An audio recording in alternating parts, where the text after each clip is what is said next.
RTGA, mieux qu'une chaîne, un monde.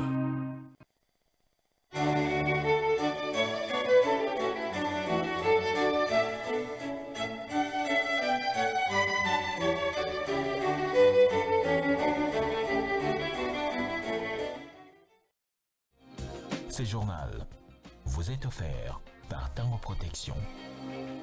Illico Cash, ma banque mobile.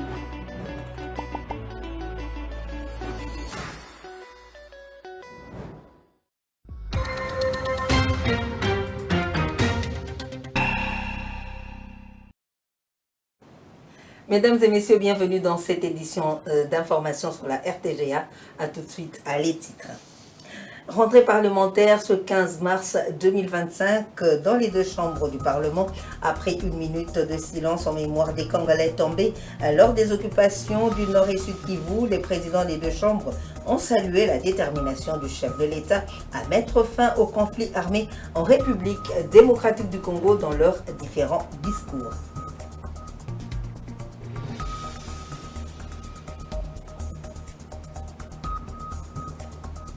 Le calendrier des élections des sénateurs, gouverneurs et vice-gouverneurs a été publié par la Commission électorale nationale indépendante du 29 au 31 mars 2025. Il est prévu la campagne électorale, le vote et la publication provisoire pour le 2 avril pour les provinces de Kwilu et du Nord Ubangi.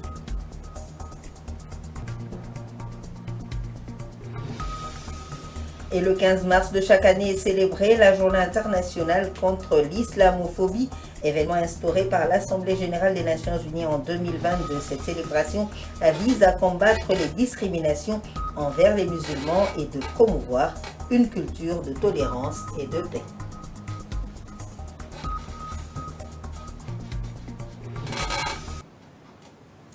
Merci de nous avoir choisis pour vous informer. Je l'ai annoncé au sommaire, les députés et sénateurs ont repris ce samedi 15 mars le chemin de l'hémicycle après avoir passé 3 mois en vacances parlementaires. À l'occasion de l'ouverture de cette session à l'Assemblée nationale, le président Vital Kamerhe a rendu hommage aux victimes civiles et militaires de l'agression rwandaise, tout en condamnant l'action du Rwanda dans le soutien militaire à la rébellion du M23. Le speaker de la Chambre basse du Parlement a par la suite rendu hommage au président de la République, Félix Tshisekedi, pour son engagement à mettre fin à ce conflit armé et à la communauté internationale pour des sanctions prises contre le Rwanda. Suivez à cet effet Vital Kamerhe, président de l'Assemblée nationale. Cette session ordinaire s'ouvre sur une note particulièrement amère, considérant la détérioration de la situation sécuritaire dans notre pays, particulièrement dans les provinces de l'Ituri, du Nord Kivu et du Sud Kivu. En effet, contre les droits internationaux et contre l'impératif d'unité des peuples africains, le Rwanda a entrepris à travers la rébellion du M23 une campagne militaire injustifiée et particulièrement meurtrière consacrant la violation de notre souveraineté et de l'intégrité de notre territoire. Tout en réitérant avec la plus grande fermeté notre condamnation de cette agression, c'est ici l'occasion de saluer le courage et la bravoure de nos forces armées qui luttent sans relâche aux côtés des patriotes Wazalendo pour défendre notre patrie au péril de leur vie. Cet hommage serait incomplet s'il ne souligne pas la détermination et l'engagement personnel de son Excellence Monsieur le Président de la République, Félix Antoine Tshisekedi Tshilombo, commandant suprême des forces armées de la République démocratique du Congo et garant du bon fonctionnement engagé et des efforts déployés sur divers fronts pour restaurer l'intégrité territoriale et protéger les populations civiles contre la barbarie de l'agresseur et les multiples violations des droits de l'homme dans les territoires occupés. C'est suite à cet engagement du chef de l'État et aux efforts inlassables du gouvernement que des avancées diplomatiques notables ont été réalisées. Quoiqu'encore insuffisantes, les sanctions et les condamnations internationales contre le Rwanda pour son soutien à la rébellion du M23 sont une étape importante pour restaurer la vérité sur ce conflit qui n'a que trop duré. Situation sécuritaire dans l'est de la RDC, les FARDC bloquent et résistent aux attaques des forces rwandaises et rebelles du M23 dans les fronts nord et sud. C'est ce qu'a souligné le vice-premier ministre, ministre de la Défense nationale, au Conseil des ministres du vendredi 14 mars. Je vous propose de suivre Patrick Mouyaya, porte-parole du gouvernement central. Toujours sur ces chapitres, il a été complété par le vice-premier ministre, ministre de la Défense nationale, qui est revenu, lui, principalement sur ce qui se passe sur les terrains des opérations, où il a indiqué sur le front nord, les forces armées de la République démocratique du Congo, malgré la posture des agresseurs rwandais, continuent à bloquer leur progression vers Lubero, Butembo et Beni. Sur le front sud, suite à l'échec de leur progression vers le territoire de Lubero, la coalition RDF M23 avec des forces spéciales a concentré ses forces sur l'axe Masisi-Walikale dans les buts de conquérir des localités importantes de ces territoires et d'étendre son influence. Les FARDC opposent une résistance à ces tentatives ennemies. Au sud Kivu, il a aussi abordé l'attitude de forces armées de la République démocratique du Congo devant les attaques de l'ennemi.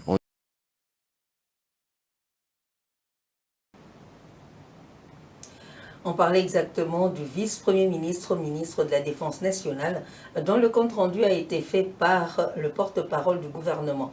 Et ensuite, nous parlons encore une fois de ce compte-rendu du Conseil des ministres. Le porte-parole du gouvernement, Patrick Mouyaya, a révélé une série de mesures adoptées pour lutter contre l'exportation illégale des minerais congolais par le Rwanda et le M23. Le ministre des Mines a informé le Conseil des dispositions prises pour endiguer ce trafic, notamment la déclaration du site de Rubaya Namibwe comme zone minière rouge, l'exigence de la suspension du mécanisme régional de certification de la CIRGL aux exportations rwandaises et la demande de saisie et confiscation des minerais exportés depuis le Rwanda. Suivez une fois de plus Patrick Mouyaya, porte-parole du gouvernement.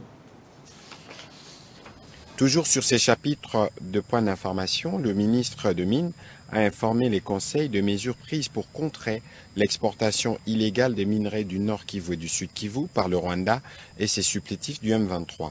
Au nombre de ces mesures, il y a la déclaration des Rouba et Namibwe comme sites miniers rouges, l'exigence de la suspension de l'octroi des certificats CIRGL aux exportations rwandaises, l'exigence de la saisie et de la confiscation des minerais exportés à partir du Rwanda. Ces actions entreprises visaient les objectifs suivants. 1. Forcer la CIRGL à agir conformément à ses propres normes par un audit de toute la chaîne d'approvisionnement du Rwanda qui devra remonter à la source depuis situé en République démocratique du Congo. 2. Obtenir la suspension de l'octroi des certificats d'origine aux exportations en minerais du Rwanda en attendant les conclusions de l'audit. 3. Obliger le Rwanda à ouvrir sa chaîne d'approvisionnement à une surveillance internationale indépendante. 4. Mettre les importateurs finaux au niveau mondial dans l'incapacité juridique de s'approvisionner à partir du Rwanda. Le ministre de Mines a salué la série de réactions positives des différents acteurs internationaux à la suite de ces actions menées, notamment les sanctions contre James Kabarebe et les porte-paroles du mouvement terroriste M23, ainsi que la décision du Conseil de l'Union européenne visant les réexamens du protocole d'accord sur le minerai stratégique entre le gouvernement, avec le gouvernement rwandais. Le Conseil a pris acte de cette note. La ministre d'État Thérèse Kaikwamba Wagner a pris part à la réunion consultative des ministres des Affaires étrangères et de la Défense de l'EAC qui s'est tenue à Nairobi ce samedi 15 mars 2025. Cette réunion a été axée sur la situation sécuritaire dans l'Est de la République démocratique du Congo. Au cours de cette réunion, la chef de la diplomatie congolaise a réaffirmé l'urgence de l'action face à la crise en cours.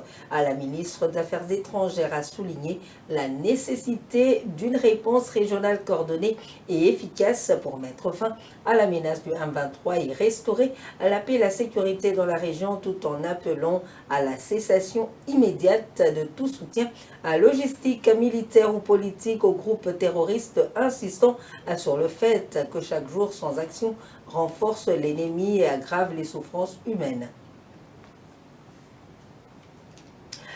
Les parents des élèves du territoire de Lubero au Nord Kivu sont appelés à accompagner leurs enfants à reprendre les cours à ce lundi 17 mars 2025. Cet appel est de l'administrateur du territoire de Lubero, le colonel Alain Kiwewa, à l'issue d'une visite d'inspection au cours de laquelle il a constaté une stabilité dans les centres du territoire de Lubero.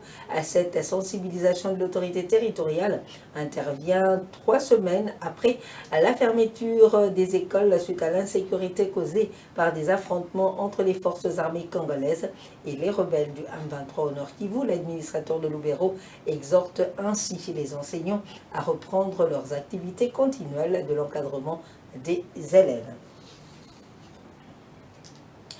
Les chefs des unités de la police nationale congolaise appelés à leur responsabilité dans la lutte contre la criminalité urbaine dans leurs zones respectives. C'était lors de la causerie morale présidée par le commissaire supérieur Faustin Lumbi au nom du commissaire divisionnaire adjoint de la ville Blaise Kilimbalimba au stade des Martyrs. Images et commentaires.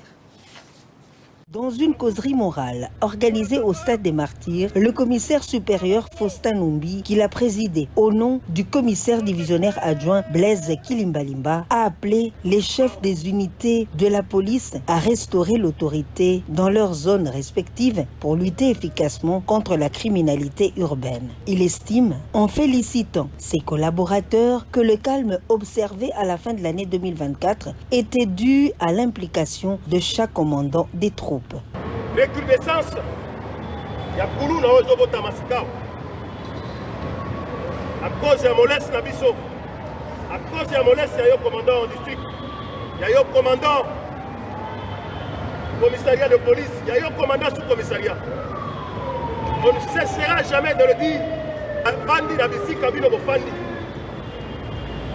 soki toleki na décembre awa na kimia, c'est par notre propre volonté, par notre propre autorité.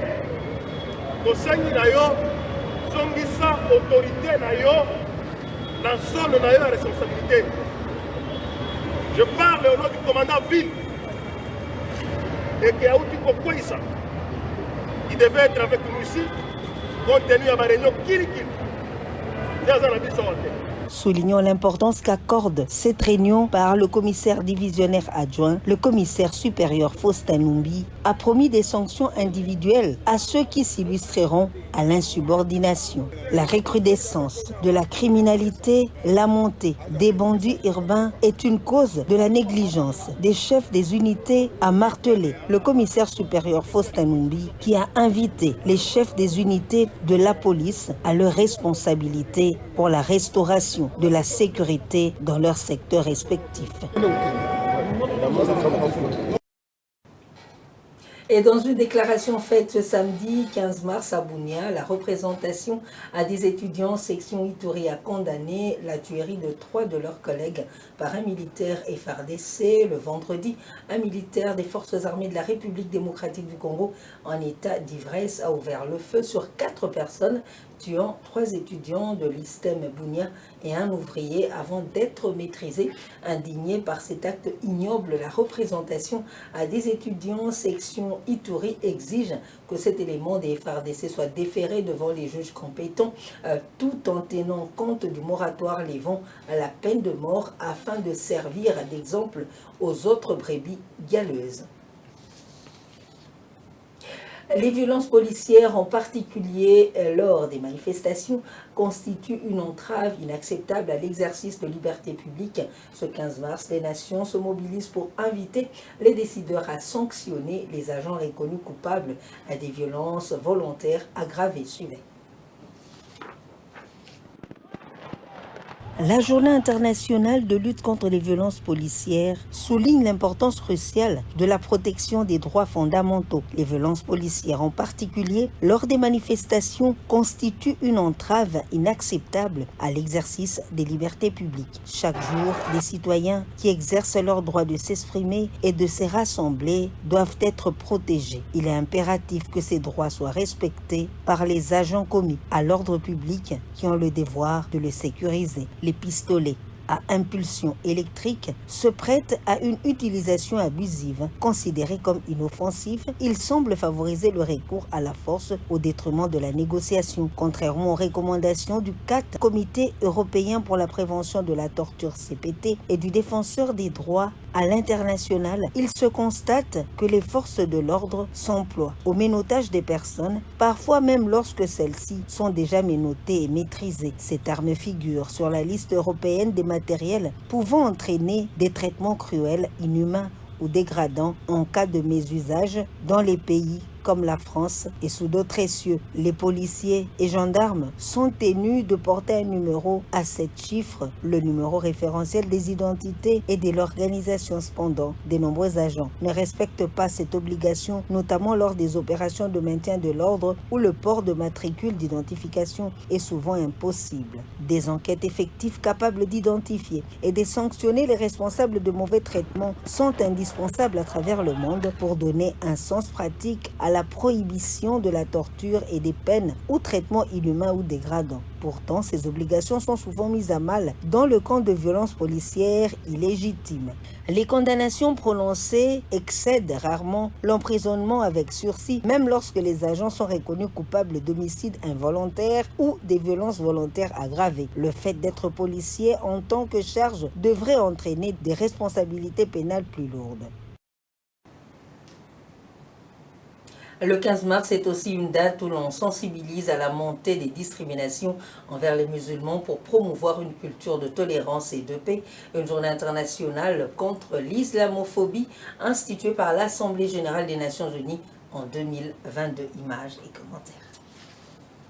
Instaurée par l'Assemblée générale des Nations unies en 2022, la journée internationale contre l'islamophobie a été choisie en mémoire de l'attentat contre 2 mosquées de Christchurch en Nouvelle-Zélande en 2019 qui avait fait 51 morts. L'objectif de cet événement est de sensibiliser à la montée des discriminations envers les musulmans et de promouvoir une culture de tolérance et de paix. Cette commémoration intervient dans un contexte de tensions accrues autour des questions religieuses et identitaires à travers le monde. Depuis plusieurs années, l'islamophobie est dénoncée par de nombreux observateurs comme un phénomène structurel renforcé par des décisions politiques et des discours médiatiques polarisants. Des chiffres qui interpellent. L'islamophobie s'inscrit dans une dynamique de la longue date liée à des tensions historiques et politiques. D'après les collectifs contre l'islamophobie en Europe, la France par exemple a enregistré 828 actes islamophobes en 2023, soit une augmentation de 57%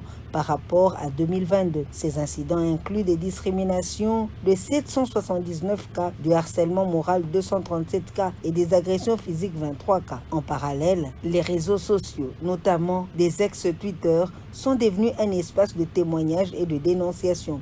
Plusieurs personnalités engagées ont pris la parole pour alerter sur l'ampleur du phénomène en mars 2025.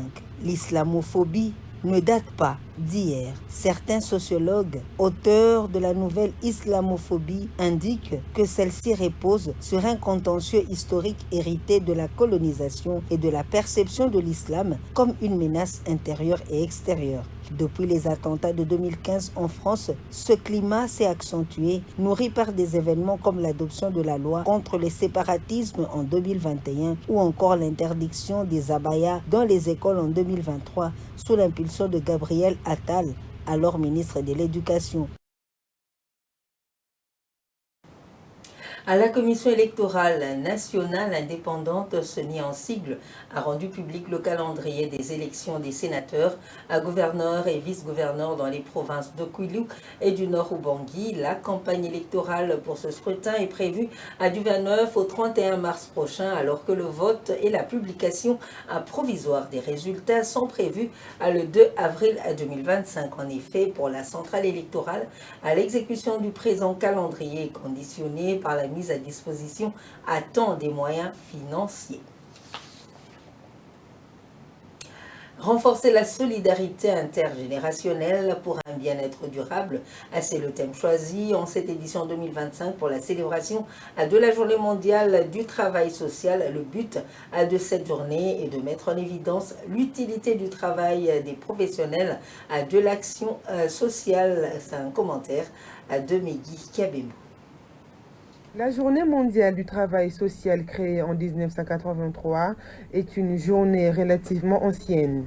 En cette année 2025, les États ont convenu de marquer cet événement d'une pierre blanche le 18 mars sous le thème « Renforcer la solidarité intergénérationnelle pour un bien-être durable » qui souligne l'importance de l'attention et du respect entre les générations pour bâtir des sociétés fortes, préserver l'environnement et partager la sagesse pour un avenir meilleur. Le but de cette journée est de mettre en évidence l'utilité du travail des professionnels de l'action sociale. Pour Joachim Mumba, ce thème met en lumière le rôle essentiel de l'entraide, du respect et de la collaboration entre les générations dans la création de communautés résilientes et l'environnement durable. Il souligne par ailleurs l'engagement de la profession des travailleurs sociaux à établir des liens qui valorisent la sagesse des aînés tout en permettant aux jeunes générations de relever les défis aujourd'hui et d'envisager un avenir meilleur. Ensemble, nous pouvons construire un monde où la compassion et la solidarité posent les bases d'un bien-être durable pour tous. Comme le dit un proverbe africain,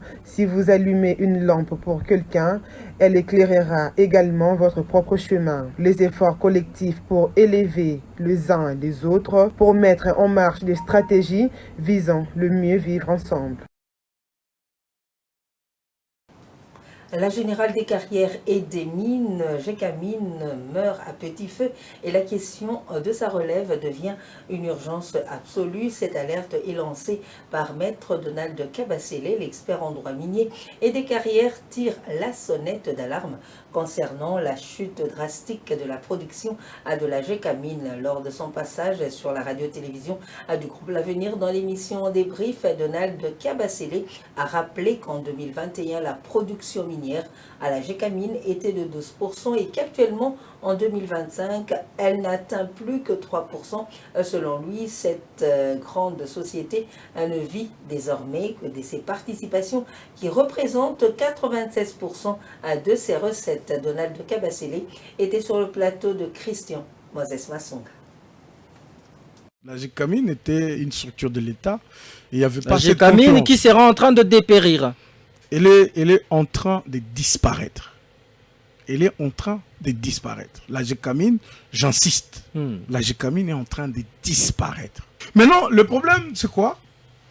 Nous avons une générale de carrière et de mines qui détient plus de 98%, on va dire, des réserves de minerais, des espaces dans le Grand Katanga. Dans le Grand Katanga, ça veut dire là-bas et les autres. Ouais. Et c'est cette société qui fait louer ces périmètres. Il loue, soit en amodiation, soit il confie des recherches, il fait ceci, il fait cela. Il peut aussi faire des cessions. Mais cette société ne produit plus. La Gécamine ne produit plus. Pas parce qu'elle manque de moyens, mais parce qu'il n'y a pas un leadership qui permet à la Gécamine de survivre. Comment imaginez-vous? C'est moi qui suis le patron de tous ces périmètres. C'est moi qui donne des locations aux gens pour exploiter. Comment toi-même tu ne sais pas produire? La Gécamine ne peut plus produire.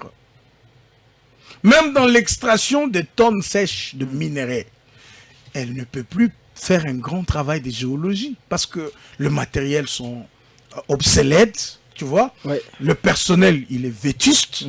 Ils n'ont pas la dernière technologie. Ouais. Quand on est en 2021, la production de la Gécamine est à 12-13%. Ça veut dire qu'ils produisent au moins 13% de leurs recettes. Ça veut dire ils produisent quand même 12. 2022, la production baisse à 9. OK? Aujourd'hui, on est en 2025. Mais moi, je vous donne les rapports de 2024. La production est à 3%. Mais ce n'est pas que l'argent manque. Parce que de participation que la GECAMIN a dans certaines sociétés minières, 20%, 10% de part sociale, elle vous fait aujourd'hui presque 800 millions ou 850 millions de dollars chaque an.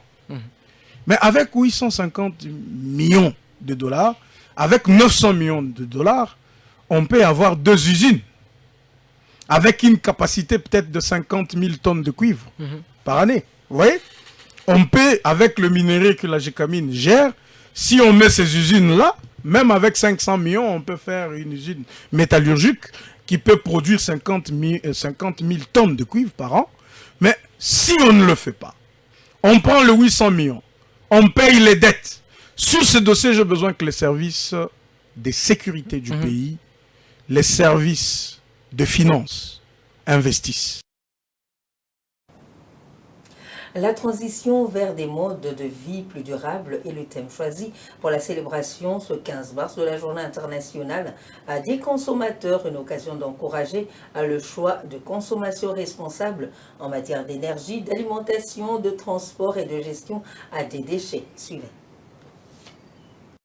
Organisée par Consumer International, la Journée mondiale des droits des consommateurs met en lumière un enjeu clé pour les consommateurs. En 2025, le thème retenu est la transition vers les modes de vie plus durables. Face aux défis environnementaux et économiques, les consommateurs jouent un rôle essentiel dans l'adoption des pratiques plus respectueuses de la planète. L'objectif est d'encourager des choix des consommations responsables en matière d'énergie, d'alimentation, des transports et de gestion des déchets. Défense des consommateurs, famille, agit au quotidien en matière de consommation à travers tout son réseau associatif. Les associations informent, conseillent et accompagnent les consommateurs pour les aider à faire valoir leurs droits et à adopter des pratiques plus durables. À cette occasion, l'Institut national de la consommation met à disposition des divers articles vidéo et simulateurs pour aider chacun à mieux comprendre les enjeux et à adopter des gestes concrets. Ces ressources permettent d'identifier les bonnes pratiques et de faire des choix éclairés au quotidien. Les femmes congolaises ont du potentiel et apportent leur contribution dans la diversification de l'économie. Parmi ces femmes leaders, la professeure Marie Andjou, chercheuse de l'Université de Kinshasa, valorisée par le ministère de la Recherche scientifique sous le lead du professeur Dr Gilbert Kabonda Kourenga. Elle a réussi à remplacer le blé par la farine de manioc, notamment en pâte alimentaire, en biscuits ou en gâteaux. Suivez. Mois de mars, mois consacré à la femme. Au ministère de la Recherche scientifique et Innovation technologique, Gilbert Kabonda Kourenga accorde une place de choix à la femme. Voilà pourquoi il met en lumière les innovations de certaines femmes de renom comme la professeure Marie Andjou, qui a mis en œuvre la farine panifiable, incontestablement une innovation congolaise qui consiste à utiliser le manioc dans la panification ou dans la pâtisserie en lieu et place de la famille de blé. Cette experte en biotechnologie au département de biologie de l'Université de Kinshasa assure qu'elle a réussi à remplacer partiellement ou totalement le blé par la farine de manioc sous différentes formes, notamment en pâte alimentaire, en gâteau, en biscuits et en spaghettis. Beaucoup de gens ne croient pas aux scientifiques. Mais moi, je suis plus que scientifique théorique. Parce que depuis que j'ai fait ma thèse, je ne fais que des essais sur terrain. Et j'ai fait des transferts. Beaucoup de femmes ici, beaucoup de boulangers, moi je les ai formés. Plus de 40 ans aujourd'hui, que j'ai vu un ministre de la recherche scientifique qui a valorisé la recherche. Et même qui valorise le chercheur. Gilbert Kabonda, c'est vraiment la personne qu'il faut, à la place qu'il faut. Et si on écoute, on voit ce qu'il fait, et que les autres membres du gouvernement peuvent soutenir, hein, c'est-à-dire que parfois, quand on veut résoudre un problème, hein, nous associer et dire que non, il y a eu des lauréats. Hein, on a eu des inventeurs, des innovateurs qu'on connaît. Si on nous met autour d'une table, nous allons apporter beaucoup de solutions, même pour la guerre de l'Est. Très positive, cette chercheuse promet d'apporter d'autres innovations en 2025 pour savoir préparer et fermenter le manioc dans un processus simple qui permet de maîtriser les risques sanitaires. Et voici les grands titres qui ont marqué cette édition d'information. Rentrée parlementaire ce 15 mars 2025 dans les deux chambres du Parlement, après une minute de silence en mémoire des Congolais tombés lors des occupations du Nord et Sud Kivu. Les présidents des deux chambres ont salué la détermination du chef de l'État à mettre fin aux conflits armés en RDC dans leurs différents discours.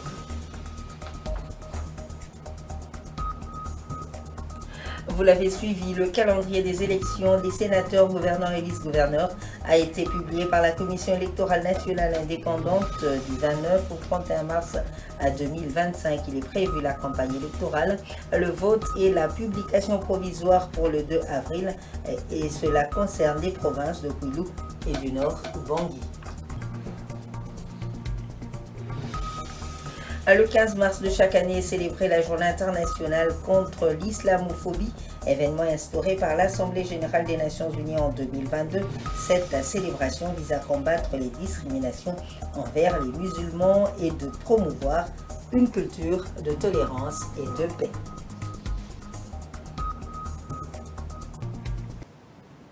Nous vous disons merci de nous avoir suivis et bonne suite de programmes sur la RTGA. Au revoir.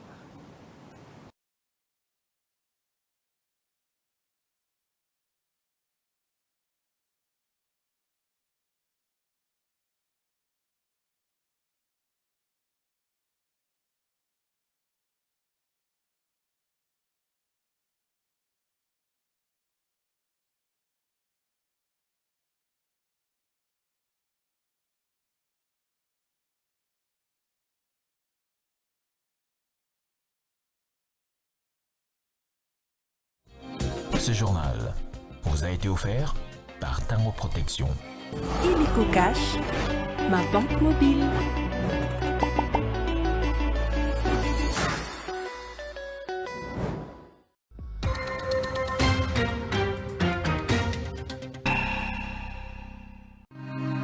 RTGA, mieux qu'une chaîne, un monde. RTGA, mieux qu'une chaîne, un monde.